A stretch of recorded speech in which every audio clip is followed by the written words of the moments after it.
Welcome to Real Clear Radio Hour, brought to you by the Competitive Enterprise Institute. I'm your host, Bill Frezza. This week, we look at the best-laid plans of mice and men. In the second half of our show, Matt Ridley returns to discuss his growing humbleness as evidenced in his latest book, The Evolution of Everything. Up first, we're pleased to welcome Mark Weber, the co-producer of a stunning little documentary titled Poverty, Inc. that challenges our assumptions about foreign aid. Mark, welcome to the humble studios of Real Clear Radio Hour. It's not every day that I get to interview someone face-to-face in my little editing suite. I hope you like the single malt collection. I do. It's very impressive. Mark, a year ago we had your colleague Michael Miller on the program, the director of Poverty, Inc., who talked about your now award-winning film as it was under development. I had a chance to watch a recent screening of the final product at Harvard and was very taken with some remarks you made during the Q&A session. The film stresses the importance of looking at the world's poor as subjects and not objects. You shared an anecdote about your own aha moment back when you were a student at Notre Dame. Share that with us. My journey into this whole space and studying poverty and development began at Notre Dame. I was the junior captain of the Notre Dame boxing team. And you're not a big guy. I'm not, but you're always fighting guys your size. It was an interesting time for me. The Notre Dame boxing team has a long history with Bangladesh. Mm-hmm. In 1931, the boxing team hosted its first annual what became an annual charity tournament. And they raised $300 that year for the missions in Bangladesh. In 31. Yeah. Back when that was more money. Right. And going back even further to 1856, when Notre Dame was founded by French missionaries, the French also sent missionaries to the east, and they ended up in the Bengal region of India, which is now Bangladesh. So we have a sister college there called Notre Dame College. And since 1931, we've been raising money and supporting the missions. But in the 78 years leading up to my junior season as a junior captain, because of wars and distance, no students had ever actually been over there. Kind of lost touch.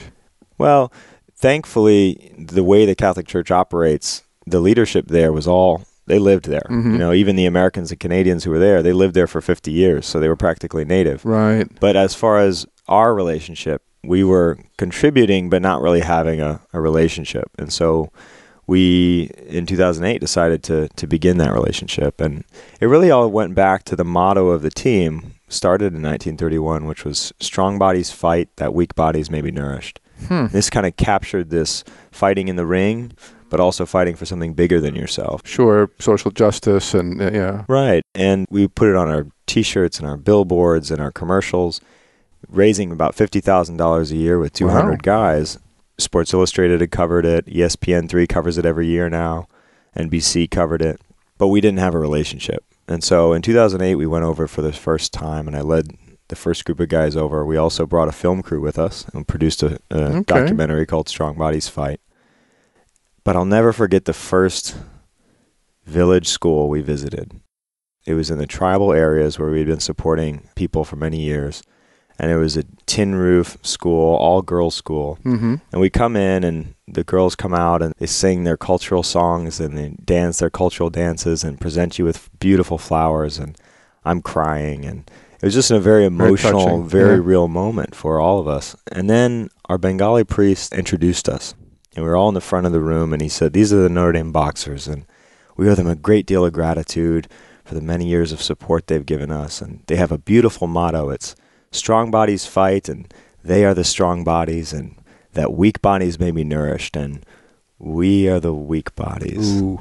And he kind of pointed to the girls as he said that, and the girls just looked back perplexed. And one of the girls even looked offended, and she verbally said, "Nah," which means no. Wow. And all of a sudden, this motto that we'd been so proud of and had put up everywhere just kind of made us feel a sense of shame and caused us to sink in our seats a little bit. This was the first time I had realized this disconnect between the Western way of going about charity and serving the poor and this call to action that we have, and the way that it can be received in other countries. And it really goes, I think, as you said and alluded to in the beginning, this subject-object relationship, right? Where we had turned these people in Bangladesh into the objects of our charity. Right. But the moment you step in front of a person and look them in the eye, that motto, which you had been so proud of, suddenly takes on a completely different dimension. And the interesting thing to me was not just that we had made this mistake, but that no one had ever questioned it. No one on our side of the world had ever tapped us on the shoulder and said, that might be offensive if you said it to someone's face. And it also says much about the way you structure your help. And that's what I want to get into today. The charitable impulse runs so strong in our culture. In fact, there's never been a group of people in history more charitable than Americans.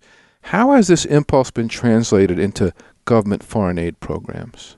Well, I'm not sure we can just easily say that there's never been a group more charitable than Americans. Actually, even the way we say that imputes this idea that we can measure charity in dollars. And so we have to be careful about applying kind of the same consumerism and reductionist view of econometrics. Exactly, to the idea of charity. That's actually one of the things we try to get to in this film, is that we can't just measure charity, which is really a deep form of interpersonal love, with dollars and cents and inputs. It's much more about coming into relationship with people. And some people will watch this documentary or watch the trailer and they'll say, okay, so this film is saying that charity is bad. It's broken, right? Yeah. And actually what it is we're trying to redeem what the word charity is meant to be. What we've done is we've hollowed it out. We've made charity synonymous with writing a check to a cause. We've turned it into a transaction. Yeah, it's writing a check to a cause. It's this part of our budget called donations to 501c3s. Yep.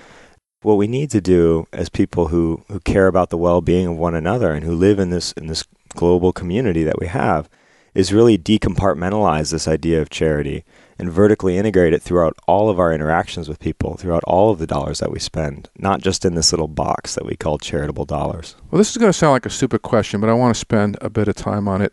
Why are people in developing countries poor? Well, I think that, again, we long for these simple answers to these kinds of things, and we even group quote-unquote people in developing countries into this one category, as if we can answer why all of them are poor, right? Poverty is actually the historical norm. Yeah. Wealth is historically rare, Yeah. right? And so what's very interesting is not why people are poor, but why people How did we get have unpoor? become unpoor. Exactly. Especially in a way that's more democratized than in past circumstances in history. Not just the ruling elite. Exactly. And not just people of a certain class, but there's increased access to these wealth-generating activities. So turn my question around. What are they missing there that would allow them to become as wealthy as we are? Well, I think we have to look at specific countries as much as possible. And we have to look at their histories. And we have to look at colonial history and their history of interaction with other global superpowers and other nations coming in and conflict. Haiti is one of the countries that we feature heavily in the film. Well, Haiti used to be known as the Pearl of the Caribbean. It could very well have been the first of the next Singapore or Hong Kong that we now look to as a model, a beacon of hope, right? Well, Haiti used to be that, actually. But after they threw off the shackles of colonialism and Haiti became an independent state, basically the first black revolution, what happened to them? They were completely barred from the global economy. They were blackballed, they were blacklisted. And what that did is we isolated Haiti and we cut them off from value exchange with the rest of the world.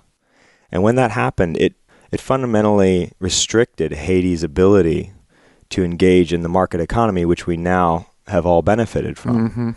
So when we talk about Haiti and we say it's the poorest country in the Western Hemisphere, sometimes we think that we had no part in it, that there's no history there. But in fact, there's a unique history there. And that history is different than the history of Rwanda, the history of Bangladesh. We can't lump them all into the same category called developing countries and expect the answer to why are they poor to be the same. How do structures that prevent these people from gaining access to markets differ from the exploitation narrative, which is usually what you hear when you study colonialism? Well, a lot of times, especially free marketers, will talk about access to markets. But when we say markets here in the West, we're generally talking about markets that are also upheld by certain institutions of justice. Things as basic as contract law, right? institutions of justice like property rights and rule of law that allow for markets to operate, to flourish properly, right? So I think there's this unhealthy aid versus trade debate, and I think free marketers sometimes take it too far to say that foreign direct investment, FDI, is always a good thing. Lowering of tariffs is always a good thing.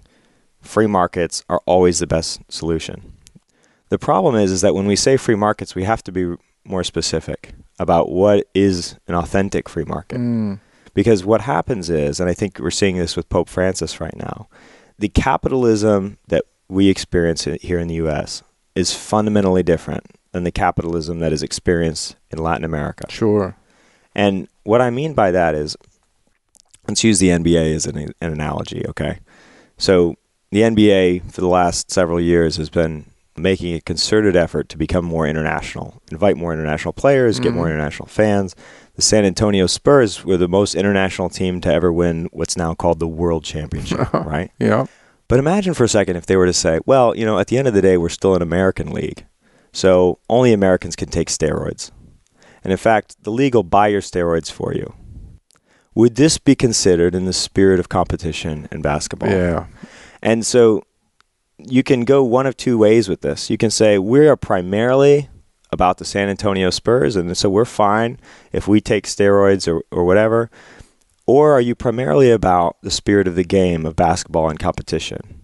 And your team, you want your team to win, but there's something higher than your team going on here, that if you undermine that, then everything else falls apart. And your analogy, of course, to steroids is subsidies under crony capitalism. Subsidies are one way that the government can pick winners and losers. And a lot of governments are guilty of it. It's not just the U.S.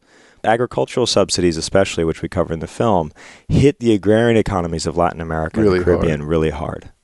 Mark, I'd like to come back to your film. A good bit of Poverty, Inc. deals with the massive disruption and unintentional economic dysfunction caused by foreign aid to Haiti after the earthquake. Take us through a few specific examples. Well, rice in Haiti is one of the most famous ones. There's a great clip on YouTube. You can check it out. It's, if you search, "We Made a Devil's Bargain," President Clinton on rice. And he basically is testifying before Congress. Right, I've seen that. And admitting that our policies, our agricultural policies, and specifically his, I think to his credit, to say it so candidly, really led to the decimation of the Haitian rice industry, and therefore a lot of struggle for everyday Haitians. Made them permanently dependent. Right. And now a lot of people will say, well, Haitians could eat rice for a lower price. How can this be a problem? People need to eat rice for a lower price. But in economics, we have to factor in purchasing power.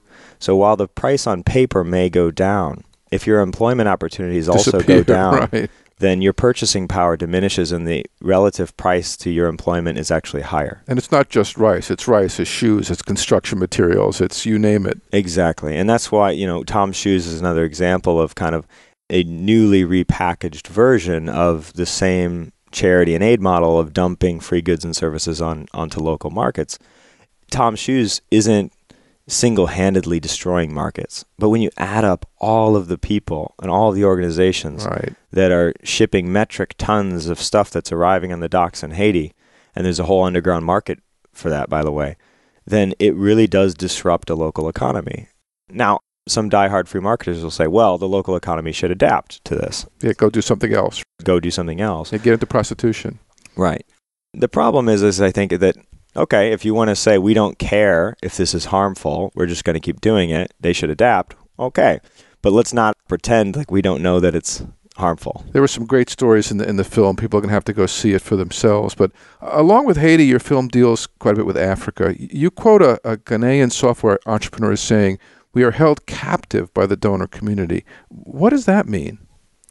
Well, Herman Chinere Hesse, who's the gentleman who gives that quote, was referring to a series of lost business opportunities that he experienced because of the foreign aid donor community. One example he gives is he and his company were bidding for a contract, and they ended up bidding against some European companies.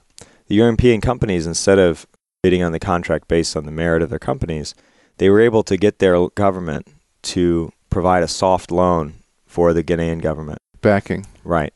And so the Ghanaian government said, hey, Herman, we'd love to work with you guys, but nothing beats free money. Right. And so the European company ended up getting in the contract and then hiring Herman's Hesse, subcontracting out to them. Raking off the profits and hiring them for a fraction. Exactly. And so Herman said, that's not development, that's not assistance, that's thuggery. Yeah. This is where the government ends up picking winners and losers instead of letting consumers pick the winners and losers by having producers compete for their dollars. Well, how do large corporations in developed countries profit from the poverty business in undeveloped countries? It depends.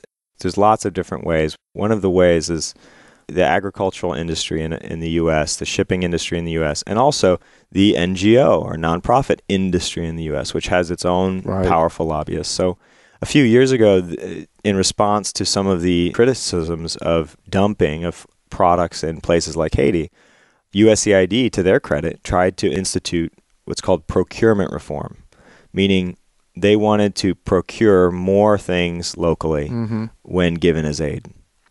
This was immediately shut down by what people call the iron triangle of special interests: the big ag and big manufacturing, the shipping industry, which all aid has to be shipped on ships that are U.S. flagged, and the NGOs. Now, why would NGOs shut down something that has been widely written about as being harmful? The reason is because of the practice of monetization, where the government, to unload surplus agriculture, will donate agriculture in kind to nonprofits with the stipulation that it has to be sold in foreign markets. And that's their income. This is a revenue generator. Tens of millions of dollars organizations like World Vision can pull in doing this. CARE famously turned down over $50 million ending their monetization practice because they decided, this really is more harmful. Harm than good. Exactly. But other NGOs continue to practice it. There are a lot of poignant interviews in the movie. One I remember is English physician and former aid consultant Theodore Dalrymple. And he confesses rather cheekily that foreign aid aided him immensely by providing him a well-paid, tax-free living. How have different audiences reacted to that? That quote is one of the more powerful and uncomfortable quotes in the whole film, and I always watch how an audience reacts to it. The two poles are, I can illustrate it using the Minneapolis St. Paul Film Festival, mostly white, liberal audience, progressive audience, and you could cut the tension in the room with a knife. There was just an absolute... People were pulling on their collars. Yeah, you could just feel people holding their breath, and just it was a hard moment. On the flip side, you have the Africa Business Conference at Harvard Business School, which is about 80%, 90% Africans. Yep.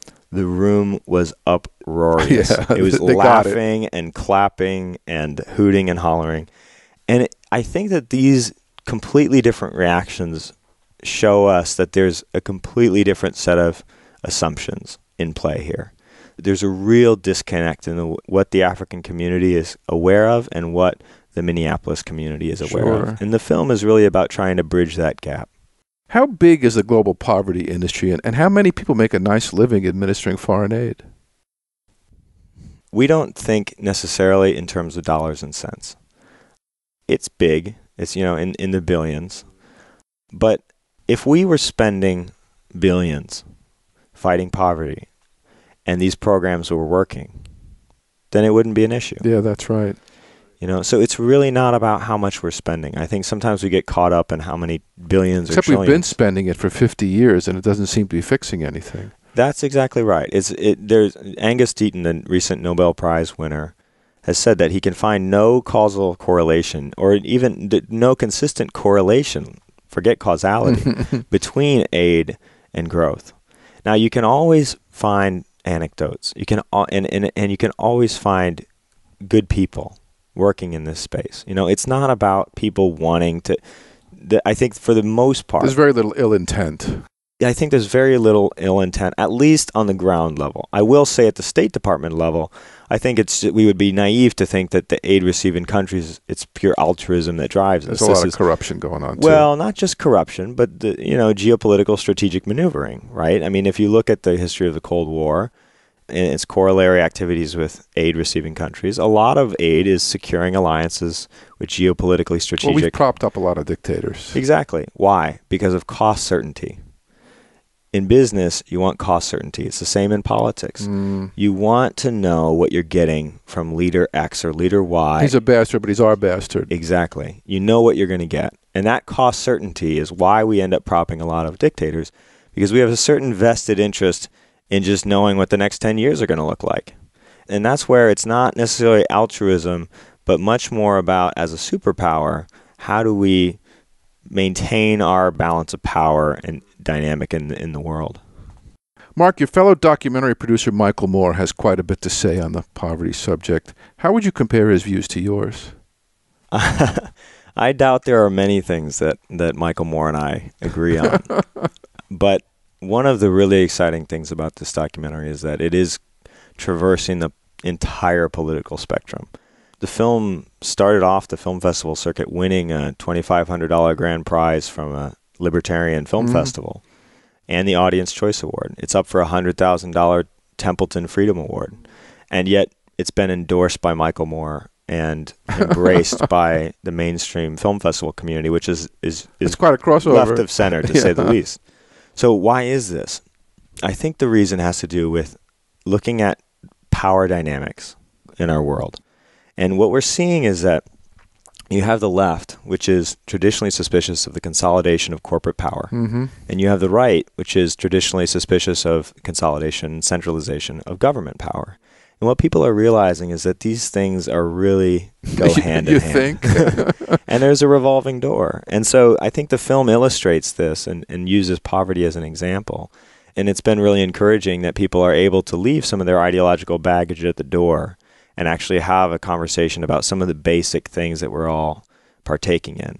So I'll give you an example of this. 2013 in New York City, we held a film festival of our own to attract ideas and films from all over the world. We gave a $10,000 grand prize to a film called Eviction. And the film was about a multinational company who had, through the communist government of Cambodia, purchased land around a certain lake. I won't try to pronounce the name. And with the government's blessing, started bulldozing people's homes, gave them a pittance of money. Right, eminent domain, here you go, on your way. Exactly. Now here you have an example of people on the left saying, see, this is the problem with capitalism and foreign direct investment. People end up getting trampled upon and bulldozed. People on the right see this is the problem of communism, where you have, right, in the name of the common good, the government just profiting, right? In fact, they're both right. This is the problem of the consolidation of state power. It actually creates a super magnet for companies to curry favor and bulldoze the rights of their people.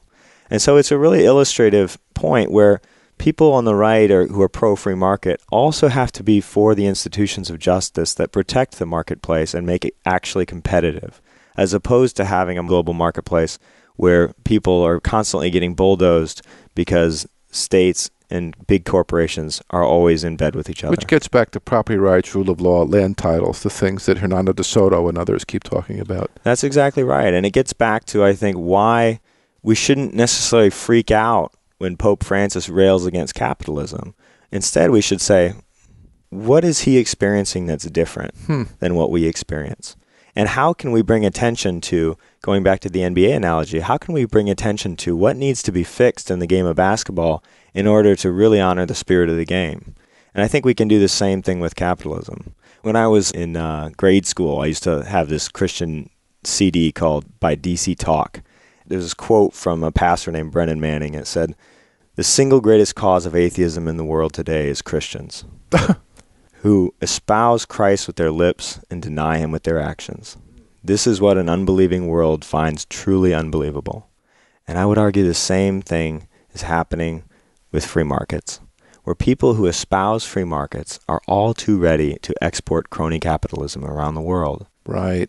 And then when people experience this is the capitalism that they see. Turns them against it. Turns them against it. Mark, it's been fascinating to chat with you. I continue to follow the growth of the film. I do urge our listeners to go listen to it. Thanks for being on the show. Thank you, Bill. That was Mark Weber, co-producer of Poverty, Inc., here on Real Clear Radio Hour, brought to you by the Competitive Enterprise Institute. I'm your host, Bill Frezza. You can check out Real Clear Radio on Facebook or follow us on Twitter at Real Clear Frezza. And stop by RealClearMarkets.com, my go-to place for diverse views on political economics. Real Clear Radio Hour is a not-for-profit, donor-supported program. Please stop by realclearradio.org and hit the donate button or contact us to become a corporate supporter. Ahead, Matt Ridley returns, challenging us to take a long, hard look at how evolution applies to everything. Stay tuned.